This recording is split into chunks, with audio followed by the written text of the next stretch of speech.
I've been making content about gaming handhelds for a year now, and whenever I search YouTube for other handhelds to check out, there's always one that keeps showing up all across the searches. And it's now gone beyond YouTube. When I'm searching Amazon or AliExpress to buy new handhelds, it's all over the websites. When searching for handheld game consoles on TikTok, it dominates the search results, and the TikTok algorithm really knows what I like. So what is this handheld and why is it so popular? It's called the R36S, and it's a white label product, meaning it doesn't have an official brand. Loads of different brands just slap their name on the box and sell it, all competing for your money. So we're able to pick it up really cheaply. It comes with thousands of games and has tons of great reviews from every kind of content creator, from the top dogs in the retro handheld space to this person. But is it actually any good? I mean, probably because everybody says it is, but maybe everyone's stupid. So with all my expertise, having reviewed dozens of handhelds over the past year, I thought it was time I check this out and see, is it truly the king of budget handheld devices? So let's go order one now. At the time of filming, you can get them for as cheap as $30 with a 64GB SD card. If you upgrade to 128GB, it's $36, and that's the one that I decided to buy. But for some reason, if you'd like to buy one in a different color, you need to pay more money. I've gone for the black variant here, which I think looks super clean and minimal, so I'm going to buy that now. So now all we need to do is wait for that to arrive at my door. That was suspiciously good timing. So let's get this unboxed and check out what's inside. So the version I got has the Game Console brand. It's a gamepad with 9 majors, a chip, and a TF card. Now, as a British man, I am a bit crazy for chips, so that makes me quite excited to open this up. I noticed down here it says it supports 10 simulators, and up here it says it supports 9 major emulators, so I guess it supports one rubbish one as well. We also have a high resolution screen of 640 by 480, which isn't what I would personally call high resolution, but anyway, let's not judge it until we've seen it. It also supports tens of thousands of games. It has a strong game processing chip, smoothly run a variety of large games. Dual 3D joystick design makes the game experience even better. Those are those 2 analog sticks we have there, which I am excited to try. You can see we have a power key, reset key, volume buttons, 2 TF card slots, so we can put one for the operating system and one loaded up with our games. We have a D-pad and 2 joysticks, a home button, select and start buttons, a home and F button, the A, B, X and Y keys, an indicator light, R1 and R2, L1 and L2 shoulder buttons on the back, the DC power jack, the OTG connector for I assume connecting things like USB sticks, and a headphone jack. It's a pretty modestly powerful device with a fairly weak but inexpensive chip, 1GB of RAM, it has Wi-Fi and Bluetooth support, and it supports these game systems here, the PSP, PS1, DS, N64, CPS 1, 2, and 3, which are arcade machines, FBA, Neo Geo, GBA, GBC, Game Boy Advance, Game Boy Color, Game Boy, Super Famicom, Famicom, Mega Drive, ... and DC.SCS, which I'm actually not sure what that means. We'll have to see once we get it up and running. It also has a 32 mAh battery and quite usefully tells us that lasts for 6 hours. That's of course going to depend on what we're doing. We get the usual warnings here: don't disassemble, don't place in strong light, get rid of the battery if it's bulging or leaking, don't give it to children under 6 years old because they shouldn't know what a game is, and do not indulge in games for a long time. So let's now take this box, which is both slightly smashed and also upside down, apart and see what's inside. The internal box is also smashed up, which is not a great sign. We are 2 for 2 in terms of smashed up boxes so far, and let's take it out. It is indeed the black color I chose, at least because I did pay an extra $1 for that. We've also got a little screen protector in the box, so let's peel that off. Nice. There seems to be some kind of warranty or quality assurance sticker over the SD card slot, which is interesting. I guess they don't want us to take that out. and the other SD card slot that has the games on is currently empty. We did pay for a 128GB card, so I hope that's included somewhere in the box, or maybe it's included on this one. On the back it says Consola Retro, so this handheld is already proving its worth by speaking multiple languages. Let's see what's in the rest of the box before we get further into the console itself. We have some cleaning wipes, and this will be in order to put on the screen protector, which also comes included, but I will not be using because I never use screen protectors on anything. We have a USB-A to USB-C cable, which has a lovely orange tint on the inside. And we have the instruction manual, so there is no further SD card included. So I really hope the SD card included here is the 128GB one with all the included games. And this SD card slot that's labeled games is going to stay empty, which is a little bit weird. So let's now take a closer look at the device and power it on. If I can figure out how. Battery too low. Okay, fantastic start. I guess this will give me a chance to check how the charging speed of this device is. So let's connect the USB-C cable. And we are charging at 5.7 watts, which is quite slow, but not terrible, about what you'd expect for something this cheap. More expensive, more powerful devices charge at around 27 watts, but 5.7 is about what I'd expect for something this cheap. I guess if you want your gaming handheld to come with battery included, that will cost you extra. So I'll leave this to charge for a little while, and I'll be back soon. A few moments later. Okay, let's try that again. Here we go, R36S V20, open source console. That doesn't look very good. We seem to have a completely broken screen. Look at that, that's dreadful. Oh my God.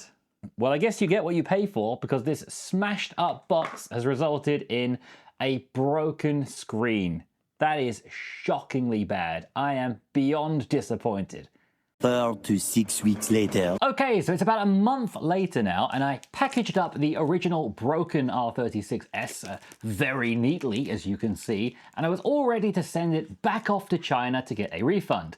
But then AliExpress told me that I could get a big chunk of my money back and keep this R36S instead. So I decided to go for that, keep this R36S and possibly fix it later for a future video, and I now have another R36S. The partial refund I got for this was pretty much the perfect amount to buy a 64GB version instead of a 128GB version. So this time I've gone for the white model. So let's get this unboxed and see how it looks. And let's also compare it to that original broken one as well. This one is packaged much more nicely. It actually has a little layer of bubble wrap in the bottom, which thankfully also means it's not smashed in like the other box was. You can see the difference in the boxes here. The new one is a far nicer box. There are a lot of fakes of these around, by the way, and there are videos out there showing you how to know if it's a fake or not, which I'll link to in the description below.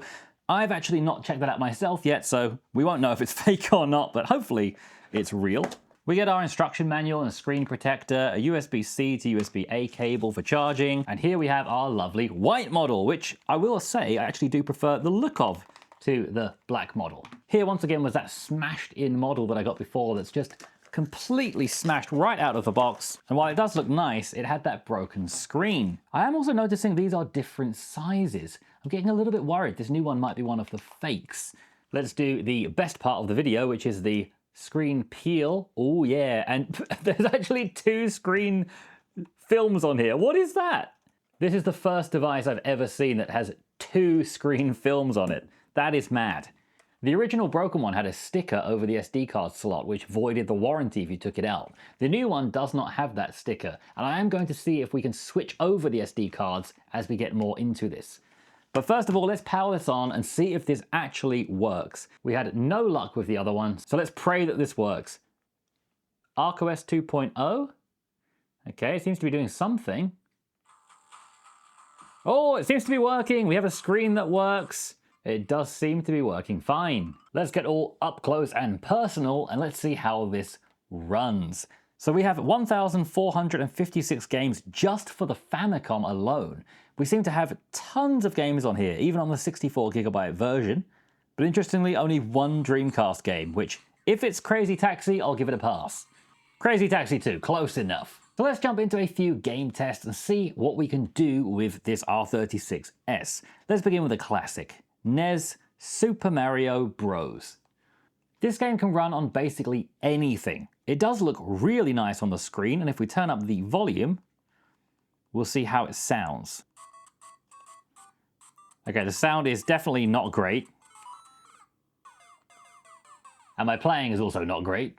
But it plays fine, it's as fun as ever. And I found that just this one game alone gets even non-retro handheld enthusiasts interested. Whenever you get one of these nice little vertical handhelds that's kind of reminiscent of a Game Boy like this, and you show somebody Mario, it just really reignites that passion for retro gaming in so many people who are not even particularly really into the scene like a lot of us are. I will say the D-pad did not feel the most responsive, and it wasn't really giving all my inputs perfectly like more expensive handhelds do, but you know, it's fine. For the cheap price, that is totally fine. Let's move up to the Super Nintendo, and let's try the classic game Super Mario World. Once again, it seems to be running really smoothly and nicely, as you'd expect for a SNES game that does run pretty easily on most systems. But when you consider how cheap this device is, it's pretty impressive. I'm trying a whole new way of speed running this level. And you know what? It works pretty well. Once again, I was feeling it fighting me a little bit on the D-pad. It wasn't the perfect experience I was hoping for, but again, when you have to take the price into consideration, it was pretty good. Let's move up again to a more challenging game. Let's see if it can handle N64, which is far more complicated to run, and here we can take advantage of having these analog sticks, which a lot of these cheap devices don't have. Here we are in the really cute little game Penny Racers. I'm in my tiny little green Mini, and the game seems to be running okay. I mean, it doesn't look the best. There are some hints that the sound might be slightly cutting out just a little bit here and there, but you know, this is running. This is running totally fine, especially when you consider how cheap this is. I wouldn't usually expect to be able to get N64 working, so this is a pleasant surprise. Penny Racers is one of the easier games to run on N64, so the more challenging ones like Pokemon Snap, for example, can be quite notoriously difficult. So I'm not sure how that would run on here, but at least the easier games like this seem to be running pretty nicely. I am pleasantly surprised by this. Let's just see if I can get into the first place position. Oh, I got there for a second. Hey, that's not fair. Well, I was first and then everything went wrong. Anyway, Penny Racers works well, so let's once again crank up the emulation difficulty. Let's try that one Dreamcast game, which should be at a quite similar level, and which for some reason is in Japanese. So for this game, it seems that we're using the innermost shoulder buttons on the back here, which are a little bit of a stretch, but still fairly comfortable. Performance also seems okay. There are some noticeable slowdowns visually, but the song is playing well, so certainly not too bad. We are getting some slowdowns now, but overall it's pretty decent. Sometimes when you get these cheaper handhelds, they put games on there that just don't even work. Here the games are at least mostly functioning pretty well. So I am pretty impressed and happy with the game list they've put together, which all do work pretty well. Let's once again see if we can run something perhaps slightly more difficult. Let's move on to the PlayStation, which may not be more difficult than the Dreamcast, but will certainly be in a similar kind of area, but we have a lot more games to work with. 54 games. Interestingly, only beginning with the letter S until the end of the alphabet, so I guess they've just cut and pasted some of the games from the bigger SD cards you can buy. Here is a Street Fighter game on the PS1. Let's see if I can remember how to do a Hadouken. It's something like this. Oh, there we go. It's Y. Or square. Hadouken, Hadouken. The one that I cannot remember how to do is a Shoryuken. Stop kicking me. Ah. It feels a bit jarring because there's no background music. I'm sure there should be background music, but for some reason, she's just dancing in silence. Oh, the Hadoukens! Matching each other perfectly like in Dragon Ball Z. Now the next question is, stop it. How do you do a Shoryuken? Stop it. Stop. That was my tactic. How do you do a Shoryuken? I don't think I'm ever going to find out. So anyway, no music, which is a bit weird. But apart from that, this game's working, well, perfectly. Let's try some other PS1 games. Here is Tony Hawk Pro Skater 4. Once again, we have no music, so it's very quiet. But it seems to be running pretty well. Pretty much how I remember playing it as a kid. Oh, that has got to hurt. I don't really foresee any difficulties in playing this game. I think it's going to run quite well. It's yet another game you can play to relive your childhood on such a tight budget. This is great. And we are going to compare this to some other devices soon. Let's just try one more PS1 game and see if we can push it maybe even further with something else. By the way, quick tip for any of these handhelds like this that you get, or at least for most of these budget devices, if you want to quit out of a game quickly, you press select and start at the same time twice. Once you press it once, it will tell you to press it again to quit, and then that's how you quit out of RetroArch. That is common among all of these cheap handhelds, no matter which one you get. So let's try one more PS1 game. This is some kind of football game, which I didn't see the name of. I'll put it on the screen. And here we're playing as a classic England team from, I think, the year 2000. With the likes of Sol Campbell, Tony Adams, Paul Scholes and Gary Neville in the team, Alan Shearer up front, basically a whole team of pundits. Hit it! Oh! Great save by Oliver Kahn there. I of course don't know what any of the buttons are, but I assume they're the same as modern football games. Football games from this era were always pretty fun. I like this on-screen overlay here so I can choose who I want to control. That's something I think the modern games could use. Really nice on-screen elements. I just wish I knew what the run button was. We're very slow right now. But once again, it's a game that's working really nicely, so let's move it on up. Let's move on up to Sony PSP, probably the newest device available on here. We have 55 games to choose from. This is Grand Theft Auto Liberty City Stories. It does seem to be lagging out a little bit here and there, and is also playing what sounds like very copyrighted music, so I'm going to turn that off. Oh, it's honestly lagging quite a bit at times. Nice trick. The performance is not the best. Let's just see what happens if we get into this Jeep and say hello to these guys. Hello. Yeah, the performance really isn't the best here, which is a shame. I hoped we would get some nice PSP performance because PSP usually runs quite nicely on things like PPSSPP, but I guess that's obviously not what we're using on some devices like this. Let's just see if I can pick up a gun and if I can remember how to use a gun. Aha! Excuse me, gentlemen. Well, that's a bit graphic. But I do like how his friend that was walking hand in hand with him didn't notice anything. Maybe he thinks I'm his friend now. Yes, it's me, Fred. You know what? I'll let him be. Let's move on to something else. Ha! What we should look at is what this device actually looks like, which is Game Boy games. That's what I imagine a lot of people would be wanting to play on something like this. So let's jump into the original Game Boy. We have over 3,000 games here, quite a number. We have the original Pokemon Blue, Red, and Yellow. Let's see how they look. Look how cute that is. That looks adorable. The function button on this doesn't seem to do anything. I'm not sure if it's broken or just incorrectly set up, because it seems that the select button actually does all of the functionality that you'd expect from a function button. For example, using the select button and some of the shoulder buttons is how you can save states and load from those save states.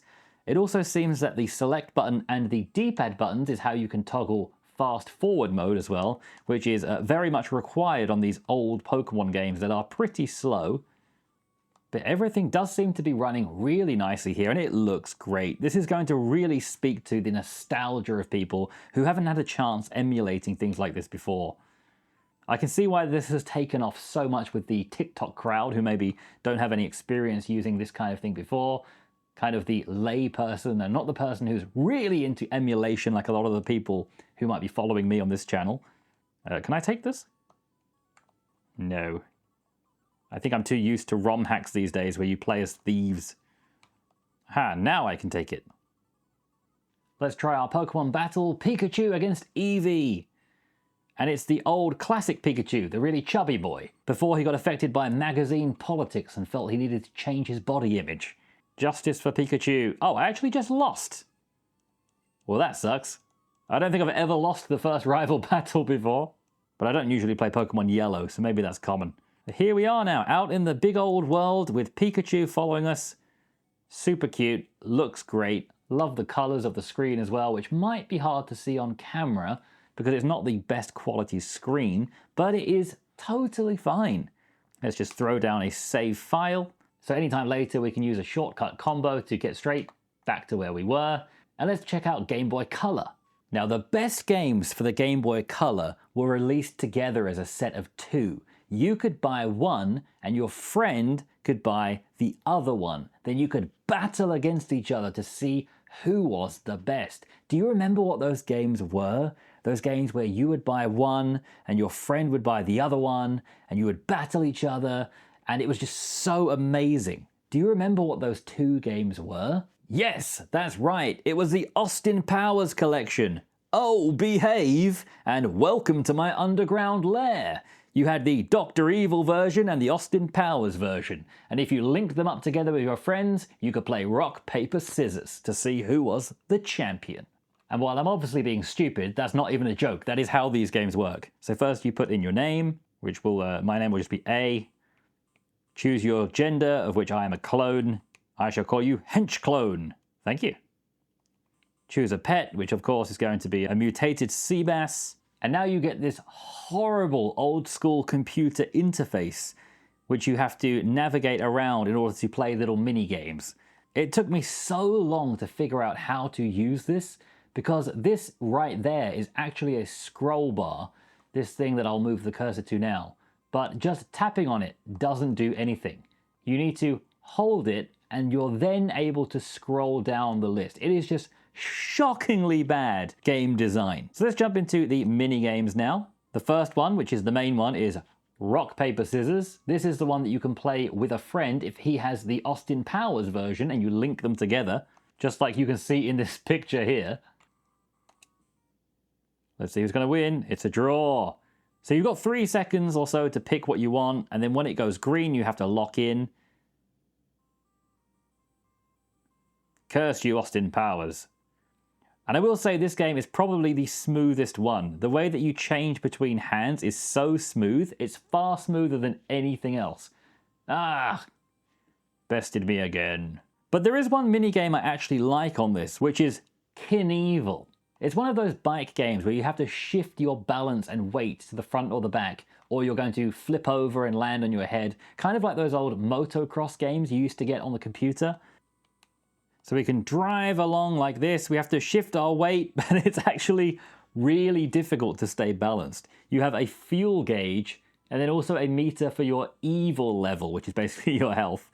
So as you drive along, you need to move your weight left or right. You can also quickly flip around using this button, which is actually quite handy. And this is a game that I've really struggled to get anywhere with because it's just so easy to flip over. It's a game that's just quite fun to play, and one of those ones that's really fun to just hand to someone and say, hey, try this, because they're almost guaranteed to flip on their head within a few seconds. It's a great game for something like this that you're going to introduce to probably a lot of people who are not really used to something like this. So definitely worth checking out. Certainly not as good as the Pokemon games that came along at the same time. Somehow this was made by Rockstar. Might be the worst game they've ever made. But I still would consider checking it out. If you buy something like this which comes with it preloaded, you know, it's just a bit of fun. Let's now move on to Game Boy Advance, possibly my favorite gaming system ever released. And here we are in one of the best games on the Game Boy Advance, of course, Zoey 101. I actually unironically quite like this disc golf game and have put quite a lot of hours into it in various handhelds. There's just something quite relaxing and chill about it. It's just the right level of difficulty. And I'm quite ashamed to admit I throw down a lot of save files and then reload them when I mess up my shots because it's a bit trickier than it looks. You have to really curve things around. Oh, hole in one!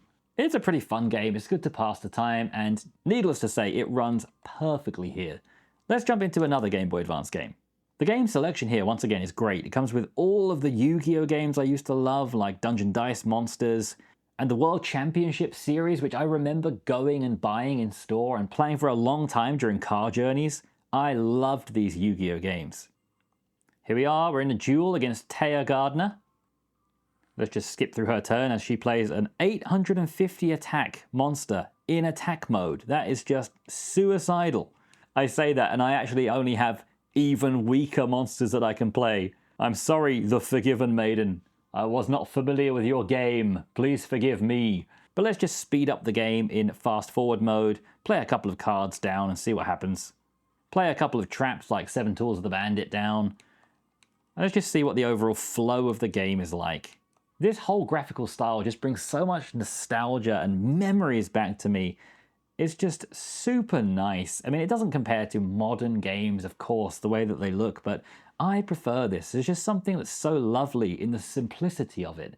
And overall, I'm really happy with the performance. For the price of this, around $20, this is kind of insane. So one thing I want to do now is I want to put this next to the broken one that I got earlier. This one here, which unfortunately has this horrible broken screen. Because I did see some people say online, it could be possibly due to the software that's on the SD card that's causing this issue. Because when you first load up the device and it comes up with the logo, there's no issue. The issue only comes up when it actually loads in. So one thing I'm going to do now is I'm going to swap over these SD cards, which might be a terrible idea. It might break this one as well, but for science, let's test it out and see what happens and see if the screen's broken or the SD card and the software is broken. I just turned these devices off, I switched over the SD cards, and now we're going to turn them back on. This is the moment of truth to see what happens when we turn them on with the SD cards switched, to see if they function, to see if anything happens with the screens. Let's get some more information about this issue. Now this one doesn't actually seem to be turning on. Maybe let's hold the button down a little bit longer. In both cases, they don't seem to be doing anything, so it might not be that simple to just, oh, that's a sticker. I thought that was something, I thought the screen was coming on, but that was the sticker from the side on the screen.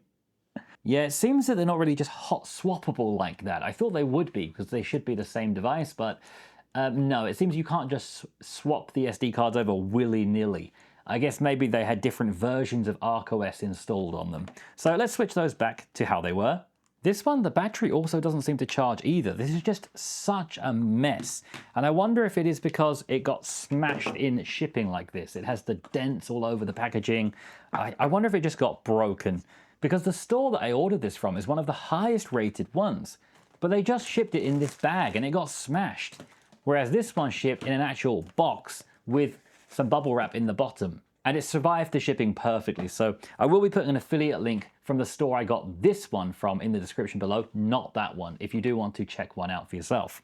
So let's now compare this with what else you can get in a similar price bracket. Now I've been reviewing tons of products like this over the past year. So in a similar kind of price range, you get my beloved favorite handheld of all, the TrimUI Brick. This one has been in the cupboard for a while and doesn't have any battery, so I've plugged it in. This is a lot more premium than the R36S. It just feels so much better. It has metal on it. It has really nice plastic construction that's really hard and durable rather than the more soft, kind of cheap feeling one here. Here everything's quite rattly, but here everything's very solid.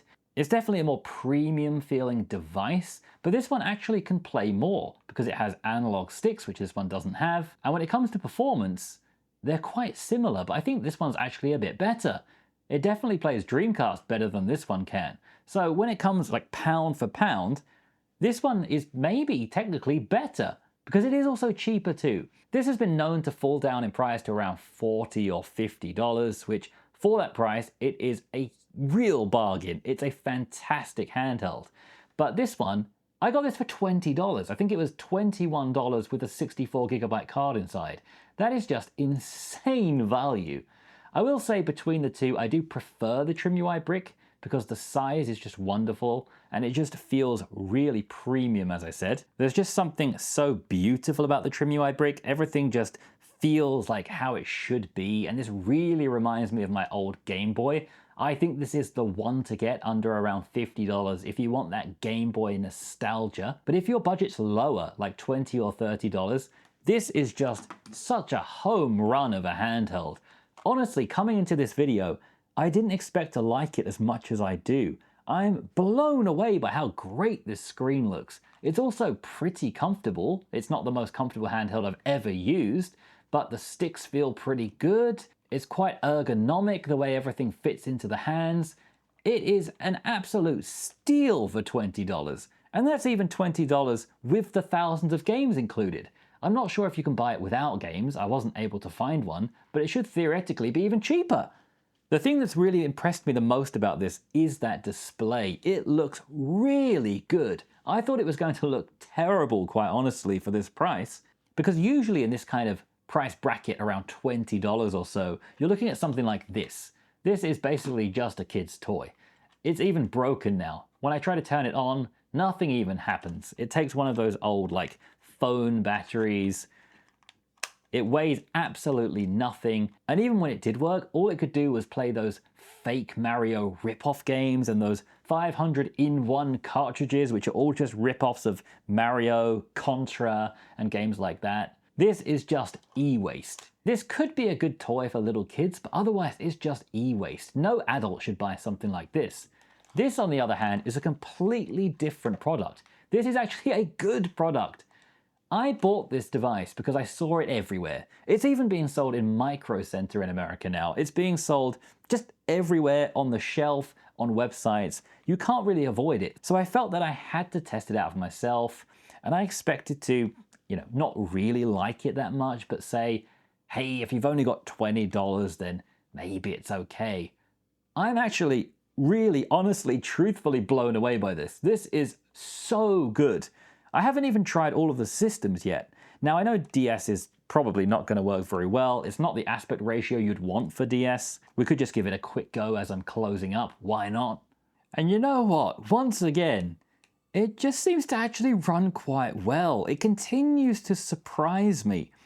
The performance, again, it doesn't look perfect. I've got handhelds that cost $300 or $400, which look buttery smooth and amazing with this kind of emulation. But this isn't trying to compete with those.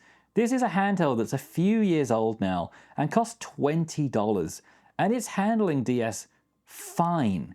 Of course, the aspect ratio is not perfect, it's just in the middle like this, but you know what? It's big enough. I'm just continued to be so impressed by this thing. And there is one more thing I want to try, something I try in all of my videos. And that is the beloved Mega Drive. I always do a sound test. And you know what? The sound test I always do is even playing in the background right now. This is my usual sound test, and it's the background music for the Mega Drive. It's the Sonic the Hedgehog 2 background music.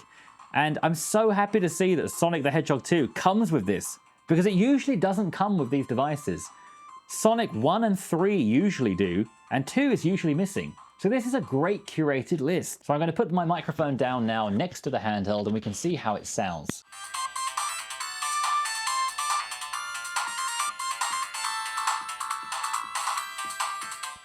The sound quality is definitely not very good. It's one of the worst handhelds I've actually heard when it comes to sound quality.